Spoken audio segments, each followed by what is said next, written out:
Hi, everybody, and Friday, Saturday again. It's Friday, October 18th in US and Europe, and Saturday, October 19th in Australia, where you are, Bob. How wonderful. I have a little bit of a cold today, so my voice is not going to sound extremely well, but that's okay, right? We are still here. So you are watching Bob Eden, the Spiritual Mechanic Show with host Bob and Ann. And today we are actually going to talk about something very intriguing and important, the first 7 years, plus your questions if you would like to have any questions answered, right?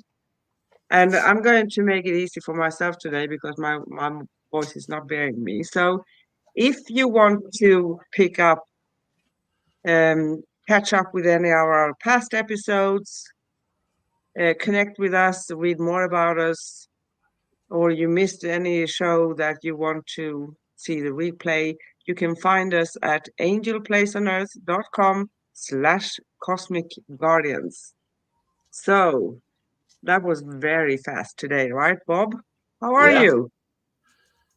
Uh, Good morning to you. yeah, it is a beautiful morning. And ah, I feel like I'd like to go back to bed and have another sleep because I love sleeping. But oh dear, but I'm sure by going through this process, I will have more energy as we go. I always find that sharing truth is uplifting for me. So yeah, I'm looking forward to talking about the first seven Yeah, years. So let me know when I can start. absolutely. Go ahead. Okay. Ah, the first 7 years. What it means to me in my healing journey and my experiences has led me to the conclusion that in our development, the first 7 years is when all the damage is done. Some people like to say the first 10 years, but for some reason, it's really stuck strong with me that it's the first 7 years where all the damage is done, where all the foundations are laid for adult life um, that really, really are inappropriate, and a lot of them are dysfunctional. But I'll explain that just by sort of describing my childhood and the lessons I learned and the behaviors and programs I adopted to survive my childhood. And as you can see, that was a mission successfully achieved. You did. You did achieve it, right? Perfect. So, my childhood, I've got a cough now. You're contagious. Yeah, I was born in 1952. 2 months premature. I was delivered by cesarean section. I was 2 pounds in weight at birth. They didn't think I would survive. You know, preemie babies back then didn't have a good chance of survival, but I did. And but Mum never forgave me for the scar on her belly, and it was always, one of her arrows that she threw at me and my little brother.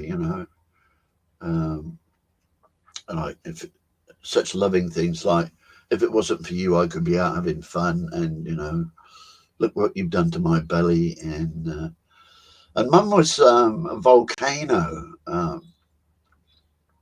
She she would explode without a moment's notice. So if I was in range, I'd get hit with the nearest implement, whether I'd been good or bad, which was really confusing for a young, growing mind. Uh, and so the lessons I learned from Mum was uh, Mum's always beaten me, therefore she does not love me. Therefore I'm unlovable and it's all my fault. That was lesson number one. And then lesson number two was, and the world's a dangerous place, because I was always getting beaten. And then let's not forget Dad. Dad was doing what dads did back then, which was bring home the bacon. So he was like a mythical creature, you know. He went to work before I got up, and he got home after I was back in bed. So I rarely ever saw him or spent any time with him. And I can't even remember what he looks like now, which is sad. And so the lesson I learned from Dad was, Dad doesn't spend any time with me, therefore he does not love me. Therefore, I'm unlovable, and it's all my fault. And so my role in the family, um, and it's the era of children should be seen and not heard. And what are you crying for? I'll give you something to cry about. You know. But me being an innocent young lad, I thought my childhood was normal. You know, like I wasn't the only kid going to school with black eyes. But it's funny, kids never talk about their home environment. You know, it's like it's all family secrets, and you mustn't, disclose them. So my role in the family was I became the perfect son, the perfect pupil. With my amazing intellect, I was always in the top class of every school I went to, and I was always in the top three of students in each class. And so I became the shining light to take the spotlight off the dysfunctional uh, family that I was living in. And so I learned very early on not to antagonize the volcano. So I learned that one, I couldn't share my feelings, especially anger, because Mum owned all the anger, and I had to walk around on eggshells in case I said something that would set off the next volcanic eruption. And so, yeah, so that picture there, however dysfunctional, at a really deep level, became home. That was home for me. That is what home felt like for me. And so as I progressed uh, through life, I tended to subconsciously recreate that home environment in my adult life. So there was lots of drama and intensity, and uh, loss of belief in self, a total inability to, or not total inability, how can I put it? Yeah, just I'd forgotten how to speak my truth. So I didn't. I just said nice things so that it wouldn't upset people. But that's just bullshit, you know. It's just Yeah, bullshit. you adapted yourself, right? Yeah, yeah. So I would healing the wounds of my childhood has been the most powerful work I've ever done, and I would, I don't give people advice, but uh, it would be my strongest recommendation that you know everybody give it a go in your own way. The the person that steered me through my journey was John Bradshaw and his work on the inner child, and he's got loads of videos on YouTube, and they're all free. He's passed on now, but his legend, his work is still there, and it's so powerful and so fundamental, and basically his work's got nothing to do with thinking. It's all about feeling. So yeah, get on to John Bradshaw. So how I used. Do I want to go there? How I used John Bradshaw, or let's see, the first 7 years. Yeah, so it's formative. The way I look at it, being a spiritual mechanic, is that a baby's born is like getting a brand new computer, and it's got its basic operating system in, so you can breathe and da da da. But as far as behaviors and stuff, it starts taking on programs, and those first 7 years, the programs that are that are being absorbed by this new baby computer, they stay there underlying for the rest of your life until you actually go back and delete them and replace them with healthy healthy programs. And that's what doing the work of the inner child was a process of. It was a process of realizing that I'd been programmed, and it wasn't the authentic me. I'd lost touch with the authentic me when I was about 4 3/4, and so healing the wounds of my childhood just got rid of all that crap. You know, I used to experience anxiety in my life as an adult until I realized that I just traced my anxiety back to my childhood because I lived in a constant state of fight or flight. Um, and so I was always anxious. So feeling anxious was like part of my feeling at home. And then get again by healing the wounds of my childhood, there's no more anxiety in my life. It's simple, isn't it? Keep it simple, sovereign.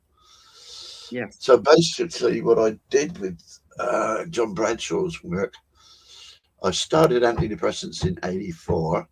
I came across Bradshaw about 91, 92. So that's about 8 years into my addiction with antidepressants. So I'm still not functioning fully connected to all of me. I'm still sort of Robert the robot. But I was living in Fremantle and with my girlfriend at the time. Um, it was a bit of a healing centre already. We had a sweat lodge in the backyard, and not bad for a fit of Turner, eh? But we came across John Bradshaw and bought all his VHS tapes, and we used to play them a couple of nights a week for ourselves and friends who were on the healing journey, and have a bit of a sweat lodge and a shared meal. You can imagine after 2 or 3 months that I was word perfect on all of John's tapes. And so his work just became part of me. And how I healed my childhood was I just kept going back to my childhood and remembering every time I felt terrified or less than loved or less than safe. And the more I went back, the more I remembered until finally it's just like I think I've got them all now, which is probably a mistake. I think I missed a few. But it came to the stage where in my life and in my journey, I was just, Mum, I hate you. I bloody hate you. You're always beating me. What? Why? Why did you beat me? You're supposed to love me, care for me, and nurture me and support me. But then you only got one mum, and you got to love your mum. And so it's that dichotomy that was tearing my soul apart. And so this inspirational come inspiration came to me. I sat down and wrote a letter to Mum, and I got the notepad out. Dear Mum, just writing to tell you my story about how I felt as a child growing up in our family. And then in capital letters, Mum, this is not about blame. I'm just sharing my story. Please tell me your story. And so I started writing, and what I thought would be 2 or 3 pages ended up being about, that thick. It was like a real tome. So, I hated it when you beat me with a carpet sweeper. I hated it when you dangled me by the wrist and beat me with a saucepan. I hated it when you threw the copper tongs at me and hit me in the head. And, I just wrote it all down, got it all out. And it was like an emotional vomit and an emotional cleansing. And so I finished off the content and just said, please, Mum, just to remind you, this is not about blame. I'm just telling you my story. Tell me your story. And the hardest thing I ever did, really, I can still remember my body trembling as I went to the post office to post this letter. I was like shaking. It's like, you can't do this. You mustn't do this. It's going to upset your mum. But I knew I had to do it. Anyway, I posted the letter to Mum. She's back in England.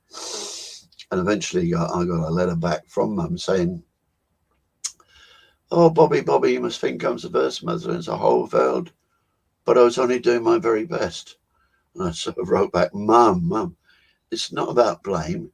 Just tell me your story. So eventually she did tell me her story. She wrote back. She was born in Germany, 1924, between the wars. Dad was an alcoholic. Her mum was a control freak. Her cousins were in the SS. Or they were shot. And, and a light bulb went off. Yeah, Mum too had a very dysfunctional and violent childhood. And so the realization was there that, yeah, Mum was doing her very best. But all that she could do was dump on me what got dumped on her. And so by her sharing her story, I could move from hate through understanding back to love. Yeah. Yes. And that was such a, oh, I felt like somebody had taken an elephant off my shoulders. So a few days later, I found Mum in England.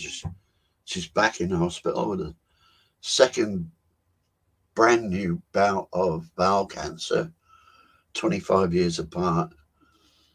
She obviously didn't listen to the message of the first attack of cancer, but that was the first time we actually spoke as mother and son, and it was such a beautiful conversation, just crying my eyes out, you know. Oh, and it was wonderful. And then 3 days later, she died, and I just thought, what a beautiful closure! What a beautiful closure! Oh, so there I am sitting with this elephant gone, but there's this. I've got this little niggle in my shoulder. What's this niggle? Right, Dad, you bastards.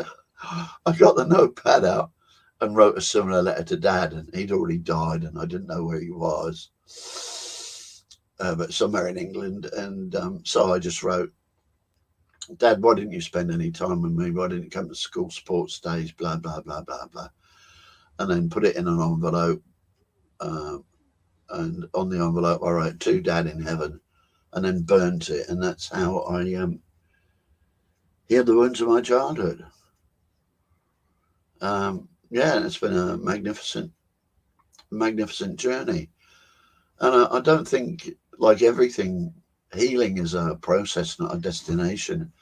I think the work I did in the early 90s probably got about maybe 95% of that early distress, maybe a bit more. I think there's still a couple of little elements of my childhood distress that pop up in my adult life. Um, but I'm pleased with the progress I've made so far. Uh, so that's about it, really. You know. So the first 7 years are really, really fundamental. And what I love about doing the work is it costs peanuts. You know, it costs nothing. You can go on YouTube and watch John's videos. You can buy his book, which is about $20.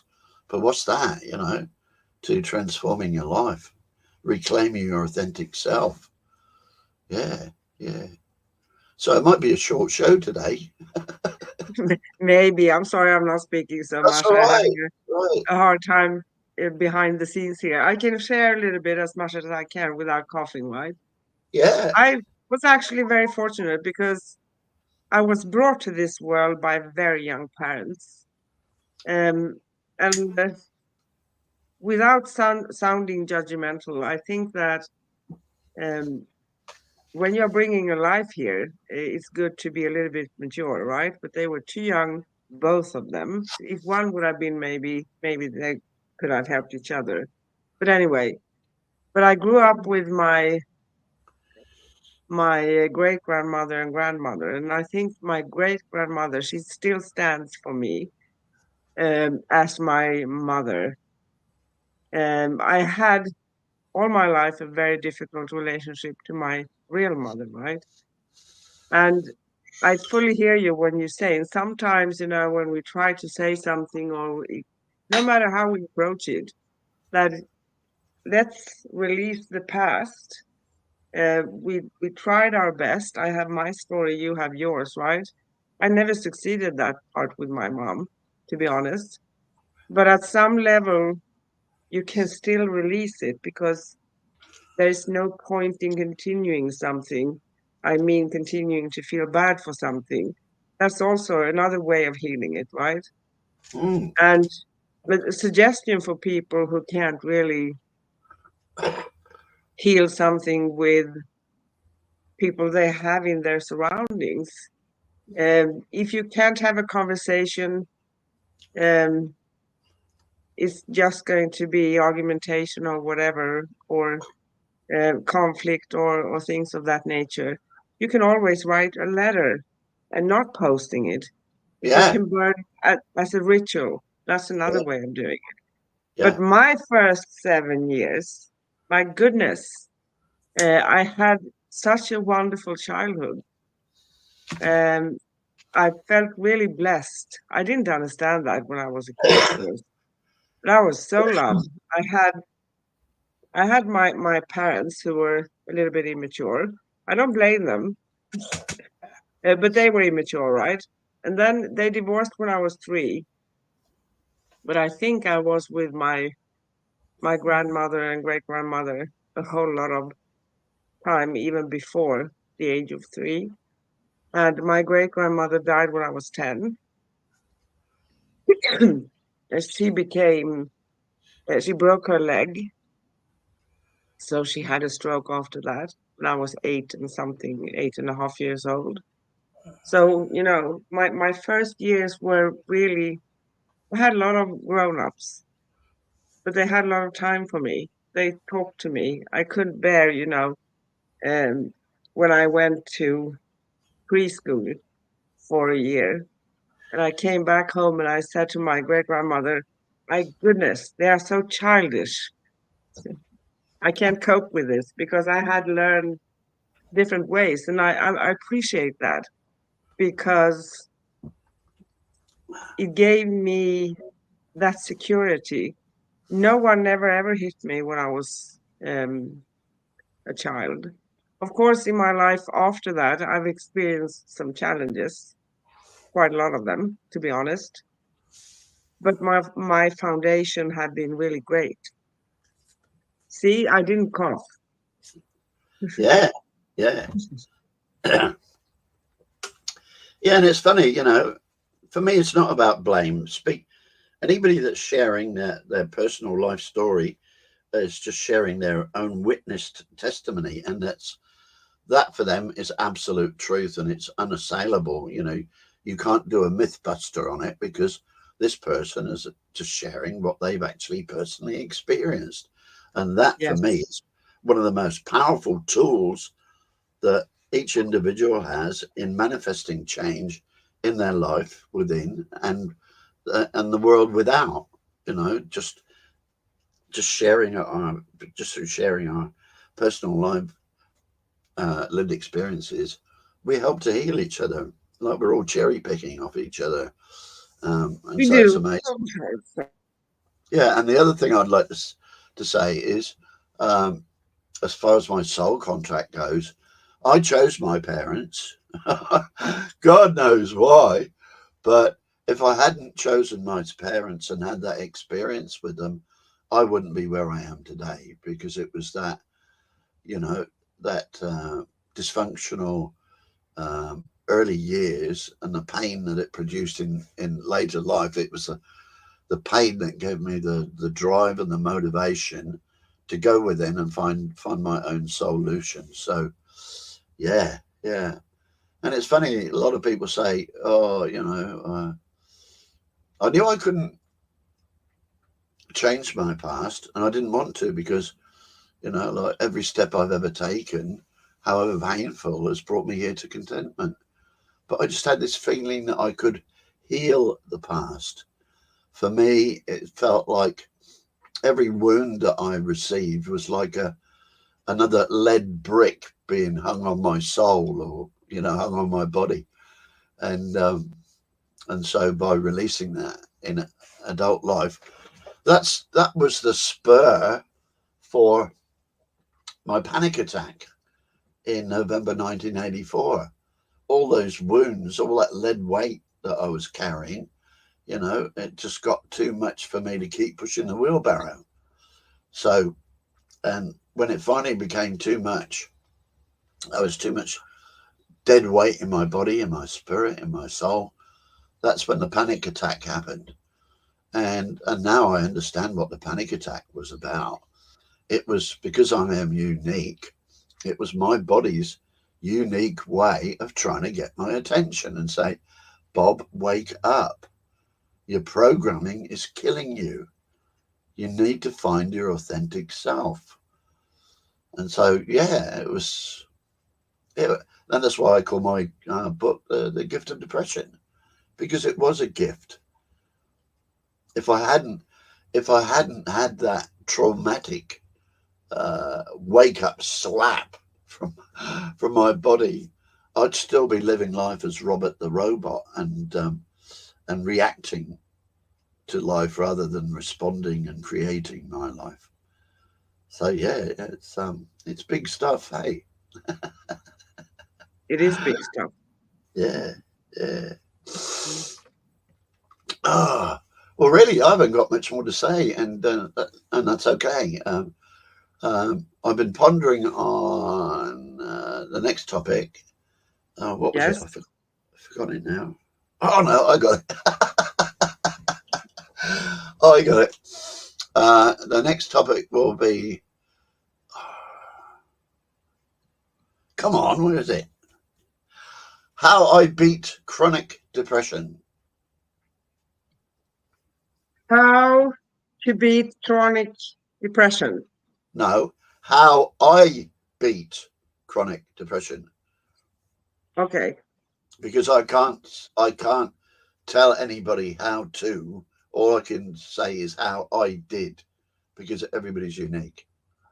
Get it? Yes. Yeah. Uh, okay.